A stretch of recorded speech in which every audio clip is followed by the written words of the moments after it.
How was that? What did everybody think? Was that exciting? I'm so stoked right now. Jesse, you did phenomenal. Thank you. Phenomenally done. Thank you so much. Thank you so much. Yes. All right. Welcome to our live after show, the post premiere of The Monster on Morris Mountain, Bigfoot in the Uwharries. What a great showing. We had over 2,000 people at that premiere. I think we topped at 2,200. Over 2,200 individuals in that premiere. Bad ass, y'all. That was awesome. Awesome. Thank you guys. Thank you. I put so much freaking work into that, and I'm hoping you guys got to see how much work I put into that. Joe and I filmed this entire documentary ourselves. It was just Joe and I doing this whole thing. And it was a blood, sweat, and tears situation, but we got through it. We banged right through it, and I'm so happy that you guys got to see it. Joe filmed everything. I directed, I edited, I did the sound design, I did the audio engineering, I did the graphic design, I did the motion graphics, and that was a lot of work. We are so happy that you guys could check that out and that you guys could see this project. It really forced us to grow as investigators, for sure. And it forced us to grow as people who produce this kind of media. And I think it's really helped us kind of move along. We want to thank Small Town Monsters for giving us the opportunity to make this documentary for them, and putting this out for the world to see. Yeah. And we just want to thank them for doing that, for giving us the opportunity to put this out and make this and show the world how weird the Uwharries are. Right, Joe? Yeah. Thank you to the witnesses that were willing to talk to us. Now Michelle, Scott, and now Michelle and Scott, we were actually setting up in a campground, and they drove by and yelled, "Jesse and Joe," and got out of the car and talked to us for a while. And they both had experiences in that Morris campground, and were kind enough to come on and kind of share their experiences with us. And that's when they led us down to the area where they'd found those dead deer that had been basically like a kill site. That's where MK had that really insightful thing about the pine logs. All the pine logs there'd been pine logs pulled in there, it looked like, and then basically made in an X pattern. And when you stood there, you were just on top of like pine fragments. It went down a ways. So that's when he had that great idea about possibly Sasquatch using naturally found materials to kind of aid in the decomposition process in order to kind of try to help keep themselves hidden. And we were talking about that in context of like deer kills, to maybe hide their kills. And this will come out in some of the extra footage Jesse's going to put out. But at one point, I'm letting her and MK talk about it, and I chime in and go, does anybody want to think about the fact that maybe this is why we can't find Bigfoot bodies? Yeah. That maybe they're doing things to try to help the decomposition of their own dead, to kind of avoid discovery, because there's got to be an active effort to avoid discovery. Absolutely. And I think that's a perfect example of people from different backgrounds and different perspectives getting involved in Bigfoot research and bringing their prior knowledge of what they specialize in or what they have experience with into the field. You know, it can't be the same old things all the time and trying the same old things all the time. Bunch of bitter old men banging on trees. Need to do some new stuff, man. I know. MK has a background in through hiking, the AT, ultralight hiking, and that is something that has never been brought up before, because a lot of people that do this don't have a background in that whatsoever. Yeah. So, getting new people involved in this, shining a light on new people, getting people brought in that are new to this whole thing, that have different perspectives, I think is the best way to handle this. Couple quick things here. Quantum Show 2022. Are there bloopers? We want bloopers. Yes, there are. There's bloopers, but then there's also a lot of like extra stuff that happened and that we experienced that Jesse could have released probably 6 hours. A 6-hour documentary. A 6-hour documentary, and there would have been no filler in it whatsoever. And I hope you guys recognize that on this documentary, we gave you just enough background to know where you're at, some witness reports to kind of tell you what was getting ready to happen, and then we dove into it. Yeah. It was all killer, no filler, man. But thank you for that. And then Chad, thank you. Congratulations, guys. That was fire. Great show, guys. Jesse, your video editing is off the chart. Thank you. It's definitely worth the wait. Thank you. Thank you. Thank you. Thank you. Thank you. Thank you. Thank you. Yeah, it's there is going to be a lot of extra content because a lot of stuff ended up on the cutting room floor when it came to this documentary, because I had to get it down to a reasonable runtime, and it took us 2.5 months to film all this. We were out there over and over and over again, so we have hours and hours of footage. We have extra interviews, we have extra discussions, we have extra investigation footage, all of the stuff that didn't make it into the final documentary. I'll be releasing that to our members over the next few weeks. And if you like this stuff, consider joining the members. It's what provides us all this awesome equipment to go out there. We couldn't have caught this audio evidence without our channel members. Correct. So our memberships support this project. Obviously, what we are doing is making a difference. We are getting real evidence. We are going out there. We are buying the best equipment available, state-of-the-art equipment that is available to consumers at our level. We are purchasing it. That's where that money goes. Every bit of your money from memberships goes towards this project, improving it and getting better. And you can see the results of that. I think in a short amount of time, this project has gotten more evidence and gotten further than literally anything else I've seen. This audio evidence is solid. Some of the thermal evidence we've gotten is solid. And again, I think that's what's so important is anybody can do this stuff, and anybody should. Somebody was mentioned in the chat, they were going, wow, this is kind of inspiring me to get out and do it myself. I'd really like to do that. And Small Town Monsters had said, get a camera and get out and do it. Absolutely. But what's cool about this is that we are constantly trying to improve with this. We're not just using the same methodologies year after year after year. So one of my pet peeves is people. We're also not sitting here telling you we know exactly what's going on, that we have special contact with any of these things. We're trying to approach this subject as scientifically as we can. We're not scientists. I didn't even go to college, but we are just trying to approach this with as much skepticism and grit and enthusiasm as humanly possible, and that's what makes all of this just absolute magic, right? I mean, we were able to, once we realized we were having trouble catching the audio because we were hearing vocalizations all the time, but there was always some sort of noise interference, either naturally occurring noise interference from streams or man-made with like airplanes going overhead and stuff like that. So, but luckily we had the equipment that we could adapt. And that's what the membership support is so important for, because we have the resources that we can start to bring to bear on this and legit get some stuff there. That's not a coyote out there that we recorded. That's not a coyote that Kyle recorded. What we caught backs up his evidence. So you have two separate groups of people with separate types of equipment capturing the same audio evidence. That's undeniable at this point. There is something out there. Like Jesse goes, there's a monster on Morris Mountain. Yeah.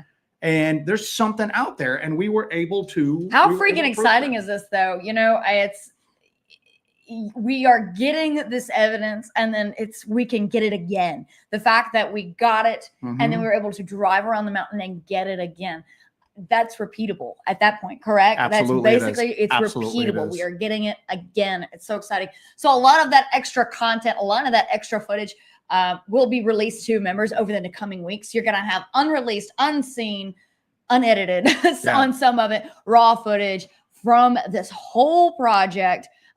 Stuff that did not make it into the doc. We have all that. We're going to be releasing that to our members for you guys to check out all that bonus footage and bonus content from the filming of this documentary. Couple quick things. EDP, he's a Hellbender OG. Happy to have been along this entire ride so far. Mr. Rick Skinner, Aftershow cheesecake. We're actually going to, right after this goes, we haven't eaten today. We got up and started doing prep for the premiere because we wanted it to be big. Mr. Corbin, sir, thank you so much for being a member. Brian. Our buddy Bonnie Blue McGee, so proud to be a Hellbender. We are proud to have you guys. This is a banner day for Hellbenders. And then Grace. She was in the chat. It was good seeing Grace. Good to see Grace again. Grace, this was great. Jesse and Joe, great job. Thanks to MK as well. He really knows those woods. Very impressive. It was impressive. It was great. And again, I make a big joke out of it, but keep in mind, I hold the camera. I cobble the equipment together. Jesse did a phenomenal job of this from like start to finish. MK did a great job in aiding us. You know, our witnesses did a great job and kind of like helping guide us along the way. And you did the Lord's work by keeping me sane through this entire process. At the end of the day, I'm still a woman. I had a few breakdowns through the process because it was insanely stressful because I'm having to take 40 hours of footage and bring it down. I'm having to fix all this audio. We had equipment problems like for days. All of this audio we had going. We had all of this equipment going. I had to get all of this footage, organize it, sync it, watch all of it, put it in order, put it in some sort of way that it made sense. And it was very stressful. We both still have full-time jobs too. So we're doing this on top of that. And so I want to thank Joe for kind of being my rock through all of this. Not the rock, but my rock. Hey, one of many rocks. One of many rocks. Expat Jeff, 1973. Love the documentary, guys. Next level stuff. Lady Wolf, making note, add car chase to Hellbent Holler bingo cards. This is the only Bigfoot documentary that has a legit car chase that makes sense in it. Mr. Corbin again, well done. Greatly enjoyed it. Box Pro 62, thank you for that. Wow, my wife and I found it very intense. Great job, Jesse. The audio evidence was off the chain. You have improved and brought so much to this field of research. Great Thank job. you, guys. Thank you so much. This was our whole goal, is to kind of show. Let's take the level up. Something beyond just paid actors on a TV show. Yep. Or people just sitting around spinning BS, claiming that they know everything that's going on. And I think you, the audience, are so hungry for that as well. You guys are tired of people just talking about some of these things and, on ego trips or actors on TV reading a script. I'm tired of that too. So that's why we came at this from the perspective of being raw, real, and dangerous. Yep. We're not actors. We are insane people, actually. We're crazy people. PCX, he's a holla baller. Pork Chop Family Pack. Thank you there, buddy. And just curious, there's a ton of great footage on this channel for everyone to watch. Bigfoot, Dogman, UFO. Those are the emojis. I know that, but I just like saying them. Cam Kozler, well worth the wait. Thank you very much. So let's see what people have got to say and what they think about. A lot of good stuff on here, man. I mean, we're community supported.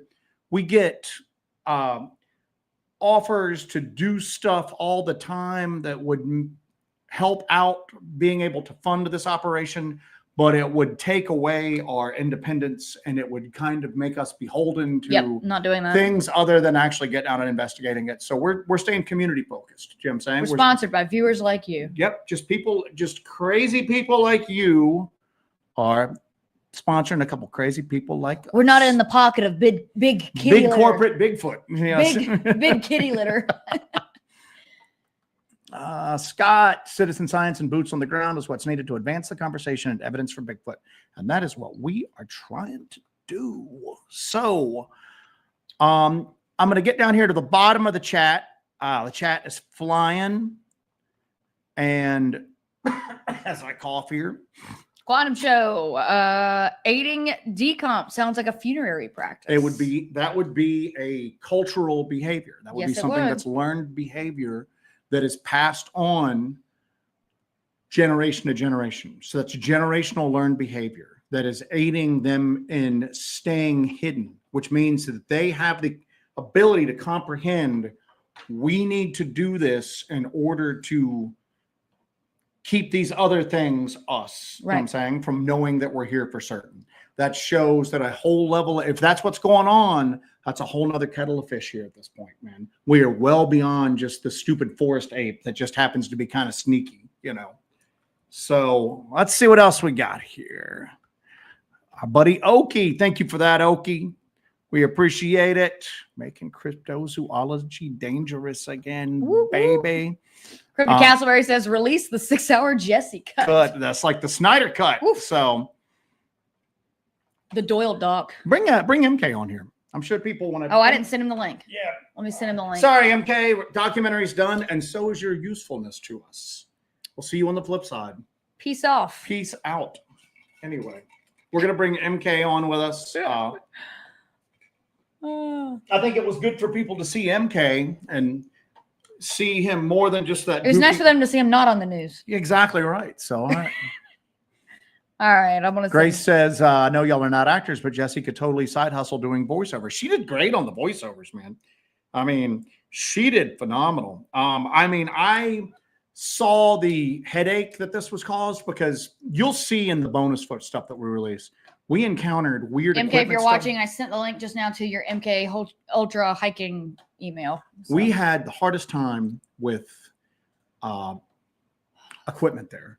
Everything from like some of the experiments that we tried to do to just running standard camera stuff. Also, shout out to the El Dorado Outpost for keeping us fueled on chicken fingers. Yeah, indeed, man. So, go on. Sorry.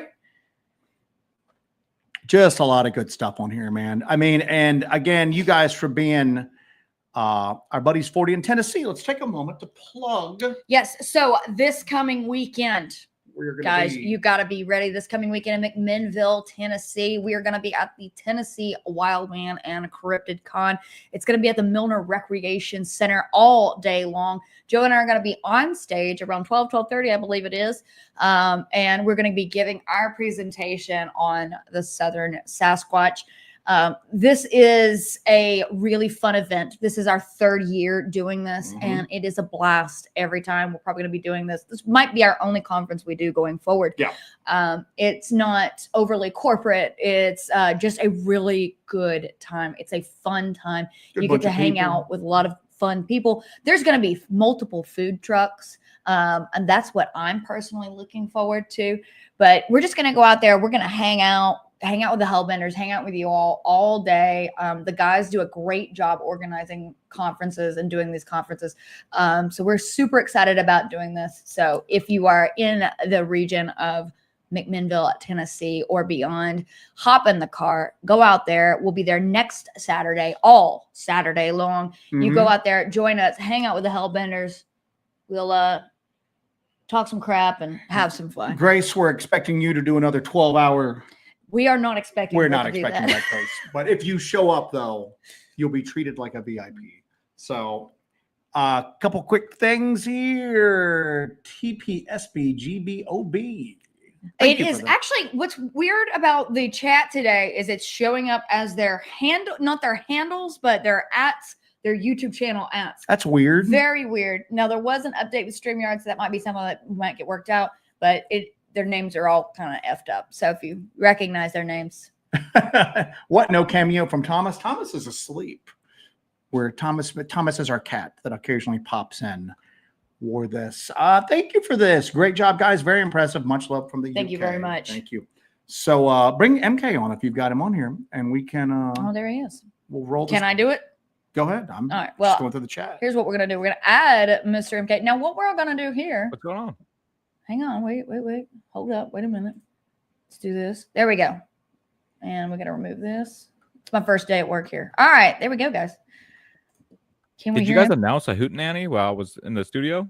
No. Oh, okay. No, we should. We don't have plans for the hootenanny. We want to do a Hellbender hootenanny where we all kind of get together and do a little something. And we're thinking about doing something that might be a little more centric around the Uwharries, but that's coming down the line a little bit. We got to wait for those snakes to F off a little bit. Yeah, for real. Because we are not going to be responsible for, I don't want Alan Castleberry eaten by a damn snake. You know what I'm saying? Like a giant, that'd be a giant snake, like a titanoboa. Yeah, that's what we don't want. So when the weather gets a little better, we think we might do a little something, and that'll be a Hellbender event. We'll really looking forward to that. Carry on. Oh, you got your shirt on, MK. I did. Look, I dressed up. Check that out. I wore the band T-shirt to the band. Grace says she wants to come. Grace, show up. We're going to try to steal a bunch of extra chairs and just have Hellbenders hang out at the table. We're not. The event organizers are watching right now. You can't really steal chairs if Dad's watching. Think of who we're talking about. This is why we love those guys. Oh yeah, that's true. What I'm saying? They'll hijack a truckload of chairs and bring them in, man. Back alley chair deals. But anyway, we're not. So we're going to be there. Like I said, we're going to be just kind of hanging out, talking to people.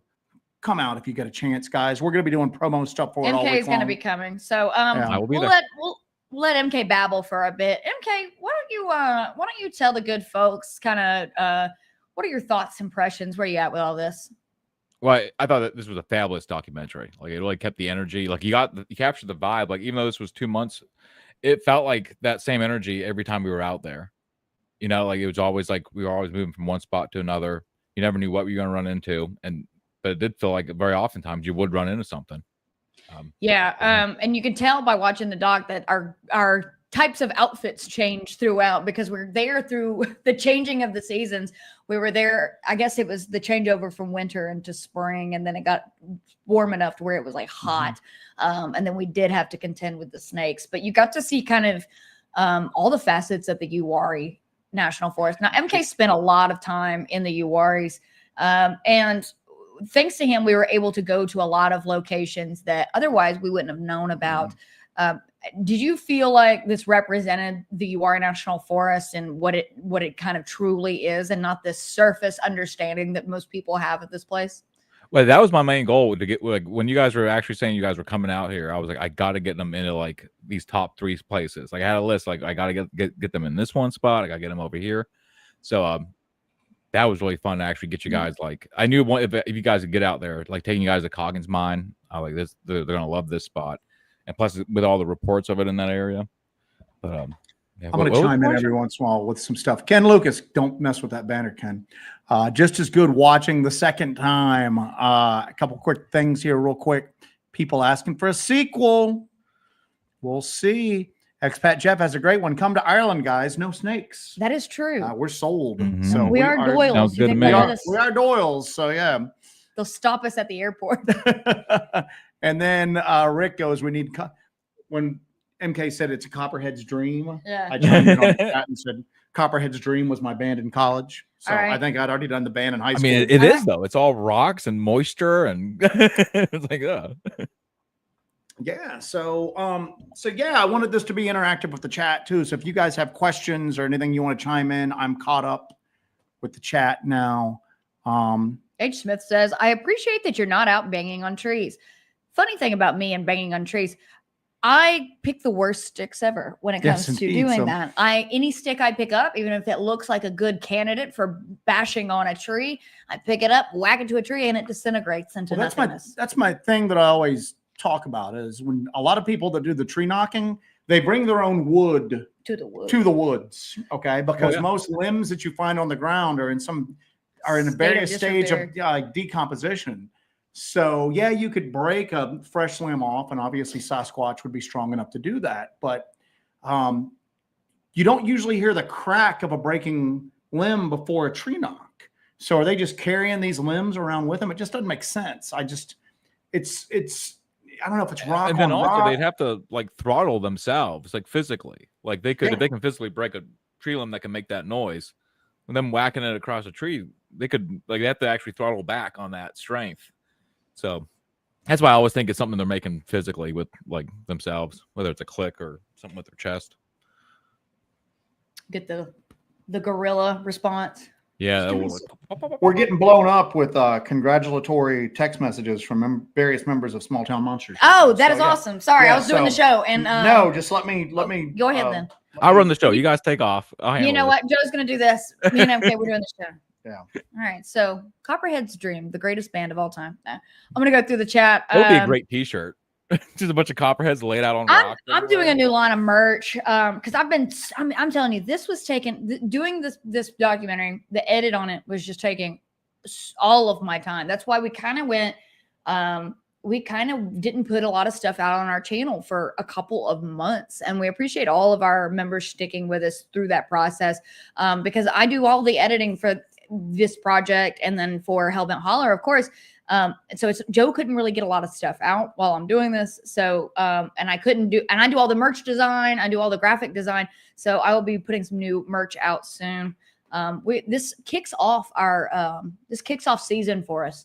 So we're really excited about getting new stuff out to you. We just released a video on Friday night from the Blackthorn area, which was pretty freaking wild, where we got that gunshot and screams and everything. Now, how does those Foxborough, vocalizations you hear in Blackthorn, how does that compare to what you're hearing in Uwharrie? Is there a difference? They in are those? different. they're different. They're different. What we're hearing in Blackthorn, what we heard so far, we've heard one long yell. We didn't get it on camera, so we didn't bother to even talk about it or put it up or anything like that. We didn't get it on audio whatsoever, but we've heard one or two like long-winded yells like those that we captured in the Uwharries. But mostly we're getting a lot of chattering. It sounds conversational, like like that, like what we heard before that gunshot. And somebody had said, "Oh, those are just dogs," and I'm going, "The dogs are talking to each other." That's even weirder than the concept of Bigfoot. Yeah, let's forget about because you hear it like chattering. It's so bizarre, but yeah, what you're hearing out there doesn't have the explosive power of what you're hearing in Uwharries at that point. Yeah. It's more like a chatter. It's more like samurai chatter, like, Sierra sound type stuff there. Yeah, yeah. And then here you're hearing the woo, like long stereotypical Bigfoot whoops. For sure. All right, let's see what we got here. I like how as soon as everybody's done with it, all right, we'd like a sequel. I'm like, oh no. Oh no. I know people were like, "Oh, I'm ready for the second one." I'm like, can we just enjoy the first one for a minute? MK, have you ever come across the upside down trees stuck in the ground up in the Uwharries? No. I do. I'm fascinated by the upside down trees, though. I've never found anything. I thought I did once, but I could explain it away. Because oftentimes when something will break, they actually start like the tree, like if the tree top breaks off. Sometimes it'll stick in the ground, and sometimes that will grow roots, and then you have these weird things where it's like a broken tree, but then you try to kind of pull it out of the ground, and it's actually started growing roots into it. But I've never seen anything intentionally like large enough to where it would make me think it was like a Sasquatch that did it or anything like that. It's a lot of tree structure there, and I'm glad that you didn't include that in the documentary because there was like, how many did we look at? 40 the whole 2 months we were out there. So there is there's a whole segment where we find a insane X structure. We found a bunch of strange structures, and we filmed all of it and everything. But there's a whole sequence where we find a strange X pattern tree structure that it strikes us. It's very interesting. We're going to release that as unreleased footage to our members. I've got that edited up and ready to go, so I'll release that pretty soon. But there is a spot in there. I don't know if you guys remember it, but there is a spot where we find what looks to be a small tree that was ripped out of the ground and then stuck upside down right at the base of that X pattern that we found. That's right. Yeah. It's all a blur. I know. It's all a blur. Let me see what else. It really is all a blur because it's like my memory of like the tens of hours out there, and then it being crushed down to 90. I'm always like, oh wow, yeah, it's crazy to see it like that. Plus, we were all eating those beef sticks. We were out of our minds on beef sticks. Vitamin water. That was the diet. Coffee and cemeteries. That was an excellent documentary. Love the scenery and hearing the vocalizations. When you hear vocalizations like in the Morris doc, do you ever have the urge to call back? There's actually a scene that did not make it into the documentary because it's embarrassing. It's embarrassing because we don't do gifting, we don't do call blasting, we don't do call and response. We're just there to document. Now we will try to like stimulate activity sometimes, but we don't really do a lot of the woo, that you always see on the stereotypical Bigfoot shows.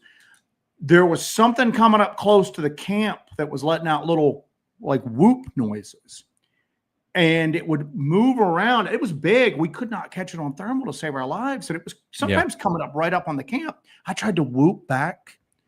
My throat was dry, and I don't ever do whoops. It was the most pitiful sounding like whoop ever. It blew my mind when I heard it. Yeah, I literally looked at Jesse and was like, "You can't include that in the documentary, please." This is what happened. Joe went, whoop. I was like, Joe's like, but that was a crazy situation because that got close enough to where it's like it knows how to stay out of thermal, which I don't know how it knows that. And then it's like it stays just far enough away out of it, whoops at us, and then leaves. Yeah, and that's an interesting point. It's a drive-by whooping, is what we call it. Because that's something you always think about is. Obviously, I could see them understanding what firearms are by seeing like the the cause and effect of like a long stick that makes a boom sound and then something falls over dead. I could see where it could just by observation figure out what firearms are. There's no logical explanation for how these things should be able to identify cameras and know what cameras are for, because they're not seeing the effect. They're not logging onto YouTube. They're not seeing like, you know, documentaries. They're not seeing TV footage. How the hell would they know to stay out of sight of cameras is what's like how would they know what the repercussions of being seen on camera would be? Yeah, that's it doesn't make any sense. We're dealing with something else here that's not just as simple as a monkey running around the woods. So, and back when I was a pure flesh and blood kind of on that side, I used to think, well, maybe they just know if they get captured by, if they see these tripods come out or one of these handheld things, they just know that more people are going to show up. But that doesn't really make sense. Like, you'd have to know that that's going to happen consistently enough, and by then you've been filmed already. So yeah, it's a fascinating thing. Here's a good one. How would you explain the vocalizations towards the end of the doc? What else could it have been aside from a Sasquatch? And they are saying this as a what you would say to a skeptic, devil's advocate kind of position. So MK, the wildlife that is in and around the Uwharries, is there anything that could come close to what we heard or what Kyle heard? No, not with that much lung. The largest animal out in Uwharrie is humans and deer. Occasionally, you will get some bear that come through. Usually, it's a female with some cubs, but those are usually tracked pretty well. Like the last sighting was about 6 months ago, and it was near that Mount Jalid, so kind of right outside the park. So bears aren't common there. I've never seen a bear in Uwharrie. I just know every once in a while, one or two come through. Again, though, that's not a bear making those noises. That's not a bear running over that mountain. That's not a bear moving. You know, it's not a deer. And if it's a person, it's the fastest, biggest person. Perhaps in the United States, if not the world, you know. So it's like I don't think they're in Uwharrie. I think that's an anomaly within itself, isn't it? Yeah. I mean, just the audio enough to me was like, well, that's enough of a piece of proof there. Like, what is it then? If it's not, I think that our witness Kyle's audio. I mean, what I would first of all give, and a lot of people said this in the chat during the premiere there. Give that man a gold star because he was able to have the presence of mind when he heard the sounds to pull out his phone, start recording, and he didn't have any commentary. He didn't go, oh my God. I mean, we flip out when stuff happens. He was perfectly silent through the entire process. Yeah. Filmed it a solid over 2 minutes. He got away from the fire because he knew it was loud. I mean, I couldn't have asked for a better jumping off point for this documentary. And you sent that to me and it blew me away. But the fact that he was such a gold star witness there, I just have to commend him for the way that he filmed that. He just got the clearest, those are probably the best vocalizations I have ever heard recorded. Oh, absolutely. Like when I heard it, and I immediately was like, this is like the next Ohio sounds. Like this is like the next thing. And but a lot of that with Kyle, why he's able to do that was because he's had so many incidents out there. He just kind of knows the best thing to do is just film. And he's such a chill dude. You know, we met him. Very he seemed chill. like a very even keel, chill dude. Like we could not have asked for a better witness. He was recently whitewater canoeing down like some river recently, like just a couple of days ago. So as much as he's chill, he's also like really wild. So he's a lot of fun to hang out with. Another one, Turdog. How scared was everyone when you realized climbing through the crevasse of the ground beneath you could give way to hell? That was pretty scary because we saw that opening there. And then, you know, I think it was, and I didn't include this in the documentary, but like not even a week prior to us being out there and filming this, that night investigation where we were actually on those risen up areas are over open mine shafts. But a week prior to that was it wasn't earthquake. A week. It was that day, wasn't it? It might have been. I don't know, but it was very, very recent that an earthquake actually came through I think it hit like around area. Hickory. Yeah. I think is where it was the epicenter. You know, when you've got geological, upset going on, and that's it's nerve-wracking when you have an open mine shaft just below like your air feet. coming out around rocks underneath you and stuff. I mean, it's like, wow. Yeah, that's why we kind of didn't want to stand on it too long. So, well, I think we're safe. I mean, if it collapses with us on top, are we? Oh yeah, crazy feedback from the doc so far. That's what I'm messing with my phone. We're just getting all sorts of just crazy, just like really good feedback from people. Well, Let me get my let's switch glasses to the on so I feedback can here ask in the everybody. chat here and see what you guys. If anybody has a question for MK or anything you want to throw Yeah. out here, I'm going to try to get through the chat here myself. I'm coming back to it. Oh, you're fine.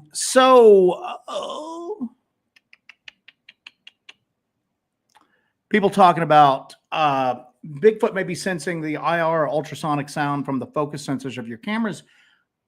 But what do they, how do they know what that means though?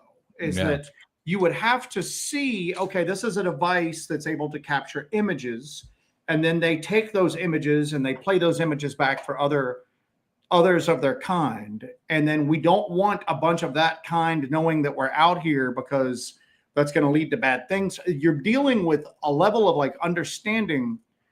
You're dealing with a civilization, because that's what it would be.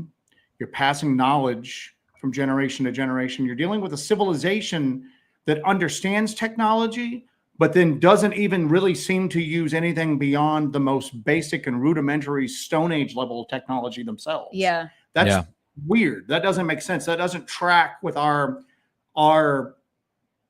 and you know, animals will recognize game cams when they're out. Some animals will kind of like, I don't know, man. I mean, maybe it's some sort of learned behavior, but how did we get to this point in the learned behavior? Where was the learning process? Exactly. And also, it's like, this thing isn't just, if it wanted to stay away from us and avoid all this, it would just go away from us. It is making an attempt to push us away, or, you know, it is coming close enough. It's risking itself. I've got so one it's one of those weird things here. where it's like, does it know what the risk of the camera is? And then, can you give us an estimate of how far and quickly did that Squatch cross that mountain to the other side? Yeah, so I've got a little thing here. So we're just going to show you here, because I know somebody asked in the chat there. We're going to add this to the stage here. This is the map of that. So we're going to collapse that here so you can see. This is the map to it. So it's a 9-minute drive, 6.3 miles to get there. We went from West Morris Mountain Campground up Ophir Road and then down into here, the East Morris. Now that's a hunt camp area that we went to. Now from as the crow flies, from where you heard it to where it's going across the mountain, that's at least 2.5 miles. It moved right here. in 9 minutes. Yeah. So, and it's up a mountain and then down. We did that hike at some point during our investigation with you, and that beat the crap out of Joe and I. Oh yeah, that was the second day. Yeah. Yeah, but we didn't even go all the way over to the hunt camp. We just went up the mountain, down a little bit to the other side, but we didn't go all the way over there. It's two ultra heavy hikers trying to keep up with an ultra light hiker. Yeah. Yeah. I offered to carry batteries we have, and MK's just walking. I'm tired of getting this, because I always get like, oh, my MK didn't carry anything. I offered it. I know I look really relaxed in my Hawaiian shirt and everything. Fox Pro, did I mention this about the tent and camping equipment you discovered? Did you guys find any clues of who it could have been? No. The jacket was a really expensive, really nice, like safety jacket. A nice safety jacket. And the tent, what did you estimate it at? Like a $300 tent or so? I priced it out on REI, and I can get it with my co-op discount for $279. Okay, so about a $300 tent. Then. $300 tent, yeah. And it wasn't the usual stuff that there was no alcohol or drug anything around. It was all clothing, any kind of paraphernalia. At least not in the tent. Yeah, we was on a tent, and then but it was all like stuff that we like to carry that around inside of ourselves. Hey, welcome to Andy Thomas. Welcome to the membership. Thank you for supporting this, man. Thank you so much for supporting. I've got one marked for MK if you want to go in there. MK, what's the craziest thing that you personally have seen out there? In Uwharrie, definitely the orb. That was definitely I had a very close encounter with an orb. I thought it was a hiker coming at me. And I walked up to it, and I hit my headlamp off so I could say hi and not blind the person. And when I looked up, it was just a floating orb right there in front of me. And I said hi to it, like before I even processed what it was. And then when I'm sitting there looking at it, it was just this floating orb. And then it was kind of watching me, then just kind of drifted away. Then it faded off to the woods. That was the craziest thing I've ever seen in Uwharrie. I know there was a guy that was on Timothy Renner's show a while back. Before we started this whole project, we all listened to that interview, and he was on Otherworld podcast as well, I think it was. And he talked about going out there and experiencing this orb situation as well. And there's been several reports where people are out there experiencing this orb activity. And you see there that that kind of transition from us talking to Kyle out in the area where he filmed what he filmed, and then us going to Yates, kind of what bridged us over there as well was that statement that he made about seeing a light in the woods, that white light in the woods kind of moving through the woods. So that is not something that is rare, it seems, out there. It goes hand in hand in these areas that seem like they're popular, or not popular, but they seem like they're rife with Bigfoot activity. I've mentioned this before. It seems like the Uwharries are one of these areas that John Keel refers to as window areas. Oh, yeah, definitely. What kinds of protection do y'all take with you when you go out in the wilds like this in case you come across a violent Sasquatch? We carry Glock 10 millimeters with hard cast ammunition. That's what is in those chest rigs that you see on us all the time. We always carry those Hill People gear chest rigs that people like to call us tactical whatevers. That's not like a military company. That's a hiking company. Those are made for hikers and grizzly guides. And that's not like a prop. that, that's got a Glock 10 millimeter. Yeah. So, but it's hilarious whenever people say that, because I'm just going, that company is like really big with a lot of outdoorsmen. A lot of people, again, a lot of bear guides, grizzly guides, and all that in Alaska carry those chest rigs with the same handguns we carry. It's not a military thing; it's an outdoors thing. But they're not LARPers. We are, remember. But you're dealing with people who don't really do any outdoors stuff themselves, so therefore they don't know that. So chest rigs are becoming popular in the ultralight community. A lot of people are actually adding the extra chest rigs on their front pack now, because you can put like a 4-liter area up there. Well, here's what's good about that too. If you're hiking, not even if you're doing whatever work we do, if you're hiking, you're out there just hiking. If I go to pee, I know it's easier for a guy to go and just pee somewhere. I have to take my backpack off because my backpack's heavy. I'm going to fall into a crevasse backwards because I have to squat like a lady. But if I'm doing that, me and my friend Katie go hiking together all the time. We both have chest rigs because that stays on you. All the time. I connect my personal locator beacon to it. I have my wallet and I have my gun in there. And that is in me. That is in my chest rig all the time. And it's on me all the time. So if I take my backpack off to pee or something like that, I can set my backpack down. And if something happens, that stuff is strapped to my person. I always have my personal locator beacon, my Garmin InReach Mini. I always have my firearm with me, and I always have important stuff with me. So if something happens to my backpack, or something happens to where I have to evade the situation and leave my backpack behind, I still have that on my chest. So it's very, very practical for hikers as well. And I'll go back to Bonnie Blue. Somebody called it Timu Tactical. They have no idea. It's like a super well-known brand outdoor. It's local to Colorado too. Yeah, it's what's happened is as we've done this, we have raised the ire of a few people in the Bigfoot and the cryptid communities because we don't play along with stuff. You know what I'm saying? Like the LARPing and everything like that. So we're actually doing what a lot of them pretend to do, and that raises the hackles of people. Some of those people in Oklahoma, as a matter of fact. But anyway, we digress. But and like I said, it's just, that's why I told the one to go have a good cry. I said, just go have yourself a good cry. Go back to your little thing there. All right, I had Bonnie Blues here. Bonnie Blue asked, is there a lot of wildlife there other than snakes? I know you pointed out all the berries. I was wondering about game for them to hunt. Well, you have all your basics. You got coyotes, raccoons, possums, of course.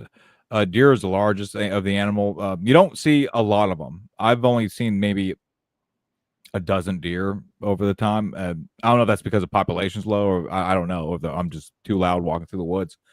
Outside of that, there really isn't nothing else. Like I said, you have the occasional bear that might roam through there, but there isn't any type of breeding large population of bear. Some people have claimed that there's cougars out there. Again, I've never seen any evidence of that. There could be. I'm not going to say there isn't, but that's really about it as far as animals go. Another good question. Are there patterns in the sightings that hint at seasonal movement, nesting, or territorial habits when they are more active? Well, here's the thing with that. But I think that from what I looked at, it's hard to get a good idea of the data because the people that are there the people that would report these things follow such a pattern themselves. Yeah. With overlanding, but you answer and see if you maybe have different information than me. No, it's exactly that. There's only in the summertime, that place is pretty much empty. So July through August, there's not a lot of hiking going on. Some people go out very early in the mornings. I might do a little quick trail run, but that's about it. All the water dries up, so it's not really useful. It's not great for hiking because then you have to carry in every bit of water you have to drink, and you're going to be going through it way more. So summertime, there could be way more Sasquatch activity, but there's no one there. And it's the same thing throughout the weeks. You could have no activity on the weekends, but then there's no one there Monday through Friday or Monday through Thursday. So you could they almost could set be your acting watch wild. to it, you know. Yeah, they could be having a party out in some of those campgrounds and no one would know. And in fact, I went after the Gatlinburg conference. I stopped by West Morris Campground. Should I tell this? I guess nothing happened to it. When I was coming back from Gatlinburg, I ended up stopping in Uwharrie and to stay for the night. And I went by West Morris Campground and I got like a really freaky feeling as soon as I got in there. It was completely empty. And this was Sunday night. And it felt like 1,000 eyes were on me. I stopped there for about 10 minutes, got out of my car, and then I was like, oh, I'm getting out of here. I was contemplating staying there. Yeah, we were shocked you were going to actually go straight over there and do that after the crazy weekend we had. I was like, how bad could it be? And I got there, and it was like a weird vibe. I was like, no, I'm getting out of it. And you're like, nope, not happening. Yeah, and I think it's really, I don't know. And especially after you watch the documentary and you hear those vocalizations, Joe and I were the only people out there that night. There was nobody else in that campground that night. There was nobody nearby that night. We were the only ones out there. It was just us two. And we got those vocalizations, and you can tell that whatever is making those noises is huge. This is something with a huge set of lungs on it. It's got a lot of power behind it. I wouldn't go out there by myself. That's why you told me that. And I was like, okay, all right. And it has the ability to traverse very quickly, long distances very quickly. It's not bursts of speed like a deer. It's maintaining a pretty good rate of travel over distance. Yeah. And it's only making the noise that it wants to make. Yeah. And it doesn't have any visible light. The way that thing circled us and then shot up the side of that mountain, I mean, I'm standing there going, what the hell? Like, how is this traversing? Because again, the mountains they're exaggerated hills. It's not like it's going up the side of the Rockies. It's still not something you'd want to do. Like MK mentioned, when the witness asked him if it was he was the one running up and down the side of the mountain, that you can't really do that. And that's in the daytime. This is at nighttime with no light source. It hauled ass up the side of that mountain, man. And almost every mountain has mines dug into it, like farmer mines, where they just went out there with shovels and they dug holes. And every mountain is covered in these things. So you're trying to run down one in pitch black, you're gonna end up falling. I mean, it's really rough terrain out there. So Indiana Prepper wants to know, MK, how many tents have you found abandoned in that area, or in the Uwharries as a whole? Just as a whole, I probably found at least 4 to 6 of those like Ozark Trail 2 domes. I've gotten like 2 like larger cabin tents. I got one in my garage right now. I'm just gonna see if I can fix it. It's missing a couple poles. So I had to 6, talk him 7. down off of taking that tent. He wanted to take that tent, man. We're still not 100% positive he didn't take that tent. Yeah, he didn't go back. I didn't take the tent. I'd be using it. Reverend Werewolf wants to know, MK, has this experience gotten you more interested and invested into the subject? Oh yeah, I mean, I got the bite after that first day. That first day in Uwharrie with y'all. It was like Uwharrie just like cranked open the weird. It said, "Hold my beer," and that really like gave me the it really bit. Like I got the bite, as they said. I'm like into it now. I'm full on. So much that he's selling his house. Going down my house. Travel the country. So, Brian Corbin wants to know, are there multiple mines in the Uwharrie, or is it one massive mine? No, it's multiple. Yeah. There's another one called Russell Mines, and it's basically the same setup as Coggins, just in a different area, but it was the same infrastructure built. And that's what I was saying in there. There's another one too. I can't remember the name of it right now. It might have been El Dorado Mine, actually. That might be the name of it. I think El Dorado. Yeah. It's kind of cool. The gold of El Dorado. That's kind of a thing. But yeah, so there's actually multiple large mines like that. And then, like I said, every hill has got where farmers just went out there and started digging, looking for gold. And you can still look for gold out there. You can't use anything mechanical, but just doing it by hand, you can look for gold. Yeah, and I'm interested. I'm interested in some of these people because I've seen people out there painting before. You can paint in the streams. If you go to the El Dorado Outpost, you can purchase materials to go gold painting out in the Uwharrie National Forest, and it's perfectly legal to do so. But I wonder if any of these individuals, because we saw quite a few people doing it, I wonder if any of these individuals have had any sort of crazy experiences out there. That'd be a That'd good be a good group to ask. Some of them, because sector a to lot of what ask. they do with the gold panning is they'll go up these creeks and they'll try to get away from where people have been often, then dig into those corners. So I wouldn't, and sometimes they're camp out there for days and days and get what they can get. So it wouldn't surprise me at all. That'd be a great group to. I'm sure there probably is some gold prospecting groups for the Uwharries. Yeah. Probably dip into that well a little bit, but yeah. I've always wanted to do a gold panning camping trip in the wintertime out there. I would absolutely love to do that. That'd be badass. Yeah. I would love it. Go in the middle of nowhere where no one. But I'm not like the goal for me is going to be all the rocks that I find that I want to tote back. So. Oh yeah. And it's like a lot of that stuff. Like there's so much quartz up there. I guarantee if you start cracking some of that quartz open, there's gonna be gold layers in that too. Yeah. Bettina asks, says, I had the feeling at the kill site you were being watched. Do you think that once you went white light, that really drew attention to you and it seemed to irritate what was out there? When we went white light down near that mining operation thing, I think I even said it in the doc. I think we pissed something off by going white light like that. So what's crazy is we were out there that night and you saw that wall. So you see that big white light circle and then my silhouette in front of it. That's a wall. And there's multiple layers to that wall. We actually did a live stream for our members from that location on that night. And that's in the archives of our live streams that we've done. But we were filming out there. We got that vocalization. It freaked us out. And then we tried to get to higher ground. So we went to the top of that huge structure that was part of the original mining operation out there. We climbed to the top of that huge structure. We were out there. We listened for a while. And then we actually did a live stream for our members and kind of updated them. So if you're new to the membership and you're interested in this kind of stuff, you can always go back through the archives and check out that live stream that we actually did on that night. So Jeff goes, y'all caught a lot of stuff on public land. Can you imagine what's lurking on the privately owned land?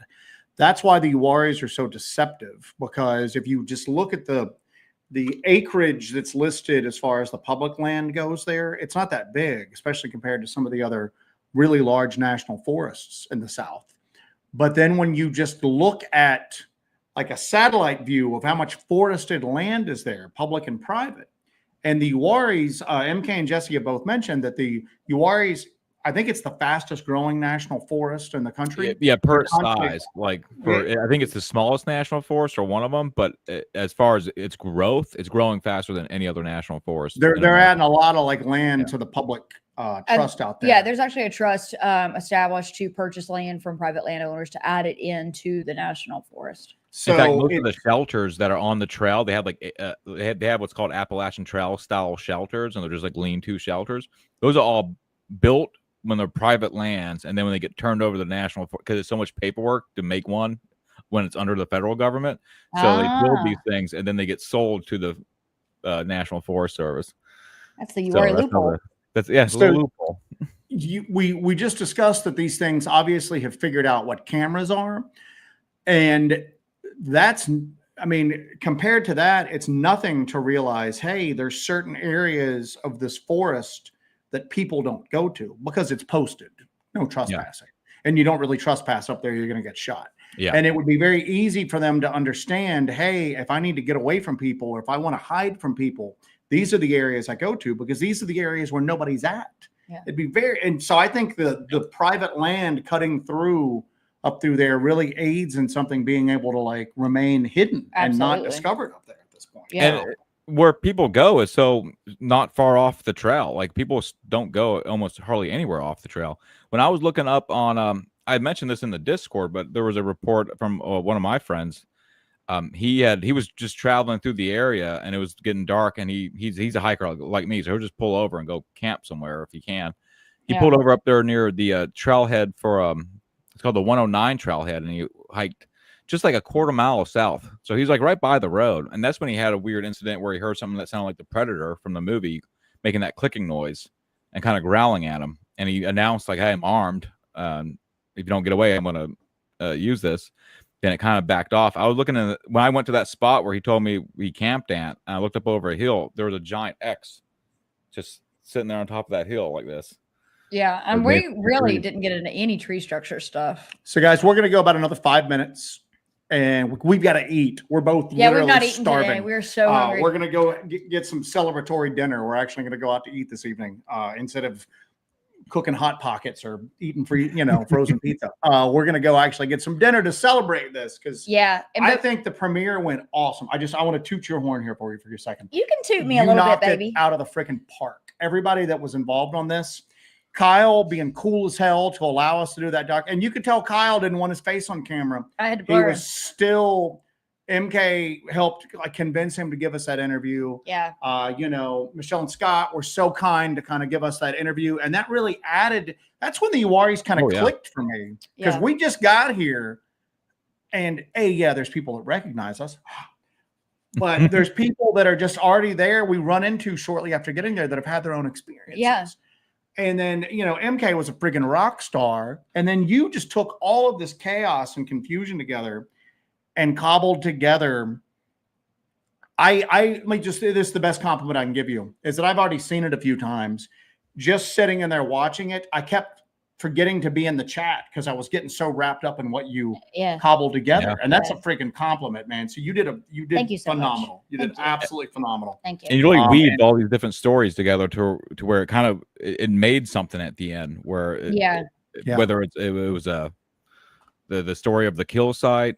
My recollection of going up that mountain and all that, it all kind of comes together at the end. It was really great. I think through the process of doing it, I would just emerge out of my office looking like an insane person. And Joe's like, oh my God, this documentary is not going to get done. And I'm just like, just leave me alone. And because it's a lot to try to make sense of all this, to watch all this footage. I was there, I did all this, we did all this together and everything, but to get all this footage in a way that made sense and really distill it down to where everything makes sense. Everything ties to one another.